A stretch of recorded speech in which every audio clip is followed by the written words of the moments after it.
I'm here with Zuggie Tate. Zuggie. Tell me who you are.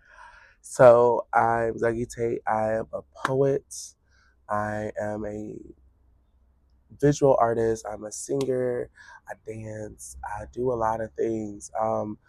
I really would just describe myself as kind of like a Renaissance person. Yeah, and I'm a daughter of an amazing woman and father who are very supportive. What is the wildest or most unexpected place you found inspiration for what you do? Oh, the most wildest, interesting place. The wildest place. I would say, and this is interesting because I'm one of those, for all my life, I've just like collected like trivial facts and Mm-hmm. things. And it was just like, I just knew a lot about a little bit of things and it didn't really get and have any cohesion. I like that. And then I started writing poetry and like those little like trivial facts like, oh, did you know that elephants might have religion? And it's like, well, now that's in a poem because that's such an interesting thing. And it's like, and I think that's one of the places where I think is the most interesting because it's like it's something that would otherwise be meaningless, Mhm. but now has all this value because it makes this poem make sense. Like I have a poem where like there's this thing I heard about of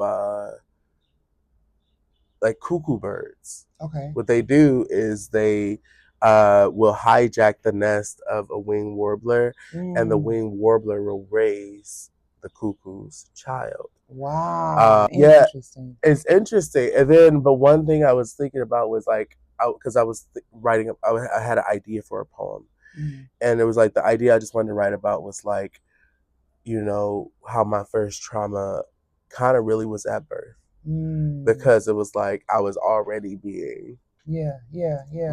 misunderstood. Yes. And so I was like, well, what creature would have a similar experience? And imagine being the cuckoo baby, Hmm. growing up to realize I'm not a winged warbler. Yeah, I'm actually a I'm cuckoo. actually a cuckoo bird. Like, and Wow. so I use that like that as inspiration to write one of my favorite pieces. Hmm. So it's like I take inspiration from all types of things, folklore, Yeah. um, goddesses and Hmm. mythology Hmm. and just creating my own world, and I just take it, I just observe. Like I think that's one of the biggest things I do too Yeah. is it doesn't seem that interesting, but it really is. It's like because you'll just see things and it's like it'll inspire you, like it, like growing up in the Midwest, and we Hmm. all know this. Like we might even see one today. We'll be Hmm. sitting here, and then like just a long funeral procession will Yeah. just come strolling by. Like, and I had to realize that also doesn't happen everywhere. I think more recently I've learned that that is a Midwestern custom. Yeah, the Yeah. funeral processions. Yeah, Yeah. and I honor that. yeah, right, Yeah. exactly. And one thing I thought about was like, what is a funeral procession if not a measure of a life? Yes. And it's just like, Ooh. because we always really sad. It's like Mm. it's a very short funeral procession, Yeah. but it's like five cars. And you're just like, oh, And every time I've seen one, we've got me and my husband, we've gotten caught into many. I'm gonna try to share a video of it, but it was a horse-drawn carriage mm, with the casket, and we were stuck at the light 5 times. I wow, said, "Oh, this person is loved." I right, said, "Oh, people have traveled to say farewell to this person." safe. So like just seeing things like that, and it's just like inspired. And I write a poem. Like there was one day the weather broke, and I saw this young black boy on the basketball court in the complex I was living at the time, and he was the only one playing basketball. And I Mm. was just like, it's like I was like, it's like he's a fortune teller. It's like he Hmm. is just like on the first day that feels like summer, he's like already there, ready for his friends to come Yeah. join him. And just like just observing reality and like making observations. That's it's like I feel like that's what a lot of my poetry is. A lot of my art is very Hmm. observational. It's like here's like I'm showing you a mirror of what I'm seeing. Yeah. Do you see what I'm seeing? That's kind of that's I'm telling you what I'm seeing through this story. Did you see it too? Did you see it too? Yeah. And my one friend even told me it's like you're like an emotional historian. It's like you document what's happening, but it's also you like, but you should, if you don't feel a certain way about that, this is kind of like, that's telling. It's like this should move you to feel something, because it's like and it's accurate too, because it's like if you don't get the emotions of the time, that you are missing a lot of the narrative. Like take for instance World War I. Like in the aftermath of it, people were really devastated. That was the first time a lot of people died in recent history. And so that changed the world. You know, and there was like this time after that of people like, let's love and peace exactly. It was a long history of like, we want peace because that was horrible. And if you don't get like that nuance of like how people felt about that event, you just hear that, oh, shot the freaking around the world and mama.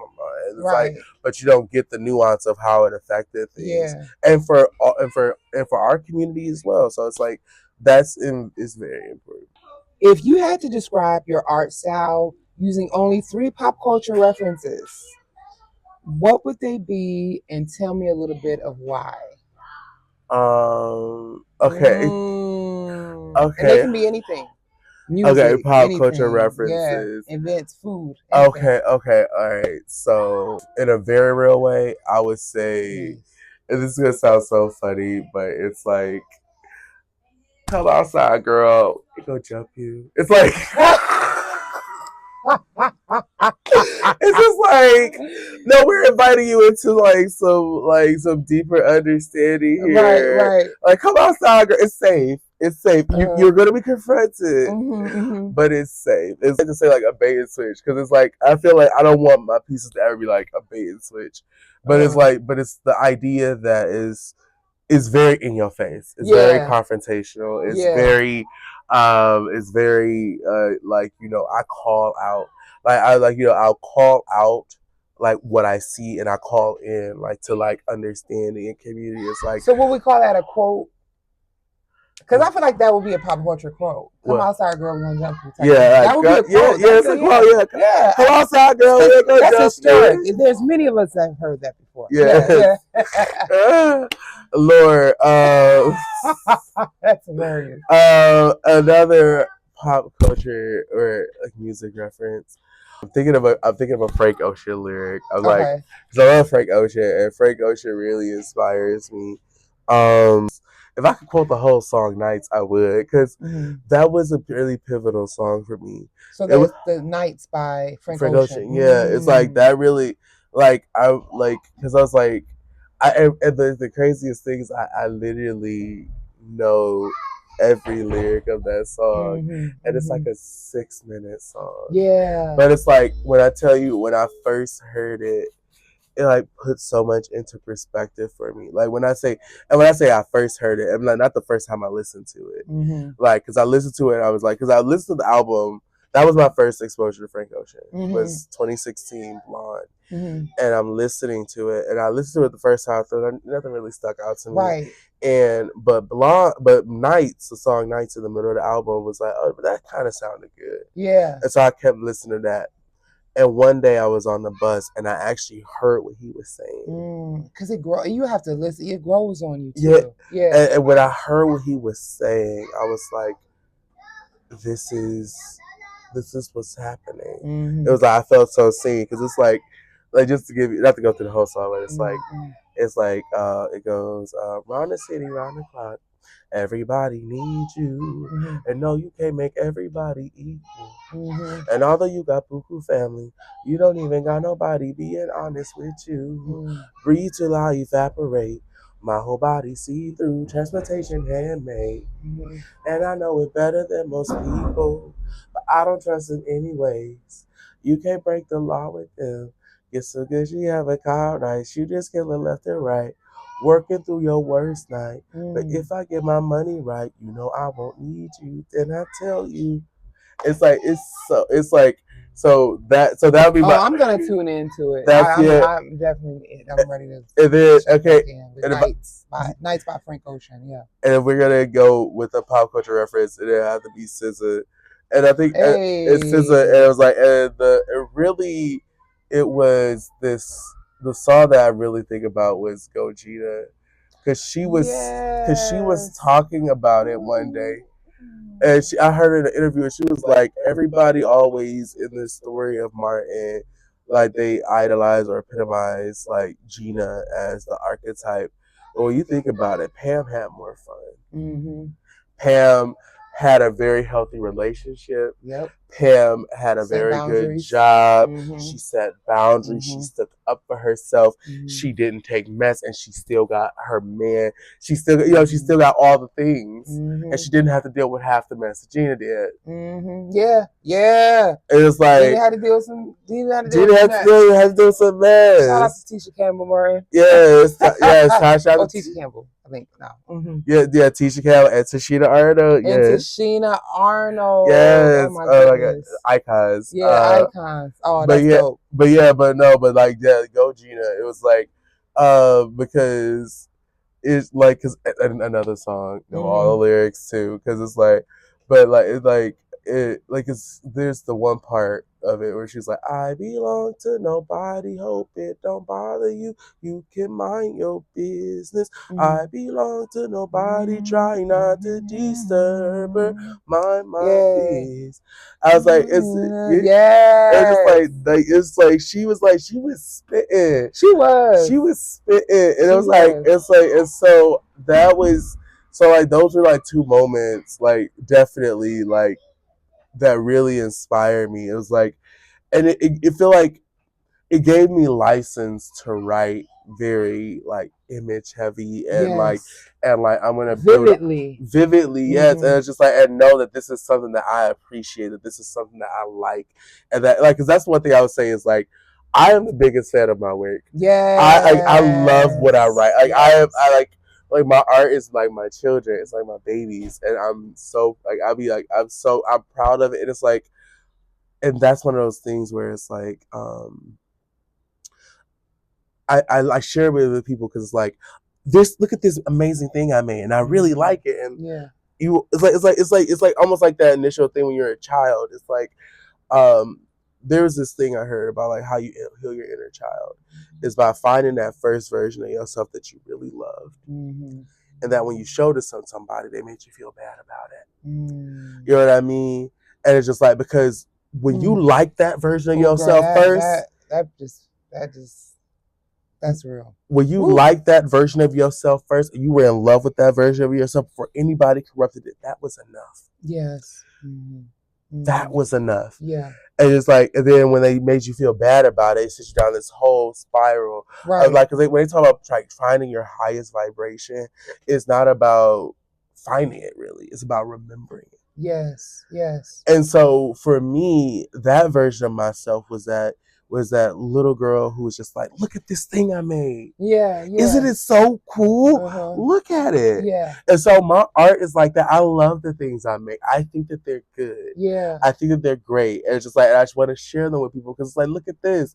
And it's not, and it's like, it's just like, but it's also like, but I think this is important. Yeah. I think this is something that we should pay attention to. Like I write poems about like I try to bring awareness. I try to like, all those things. And so I think that's also kind of like, yeah, like I feel like almost seeing like SZA and Frank Ocean perform and write the way that they do, it made me like feel like, okay, that was like validation. Like, okay, I could do, yeah, you can. I can be who I want to be. You are good. Yeah, you are good.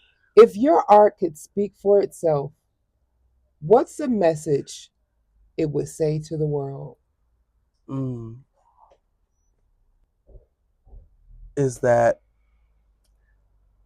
we're all always in like a process of becoming, and it's okay to be imperfect. It's okay, because that's the point. It's like, don't beat yourself up for being human. Don't beat yourself up for making mistakes. You're always becoming, and it's mostly important to just love that version of yourself who you are, and just like, and then like, and love the mistakes. Like, when we talk about having unconditional love, while we talk about having it for other people, you have to have it for yourself. Yeah. You have to love yourself when you make mistakes. Yeah. You have to love yourself when you're tired. Especially when you make mistakes. You have to love yourself when you're not proud of yourself. You know, it's just like, I feel like that's, my poems are all about like finding that love for yourself, like you know, and really calling out the things that make it hard. Like one of the first pieces that I wrote that I was just like really this really was naming something that I was afraid to talk about. It was, I don't know how to love myself in English. You know, it's like, it just being able to just say that. Yeah. You know, like I'm struggling to survive in a language not meant for me. Yeah. You know, it's like when you just call out the things that are like holding you down. Mm-hmm. It's just like, and then you find out that there are other people who feel that way. Yeah.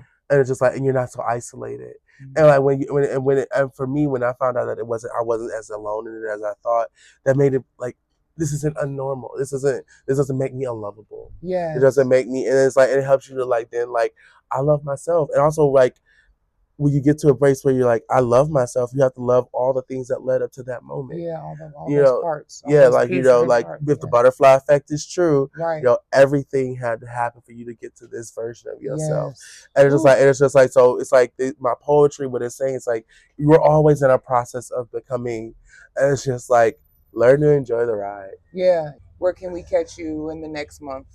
In the next month. See, this is those things. If you want to catch me in the next one, book me. I was like, I know that's right. And on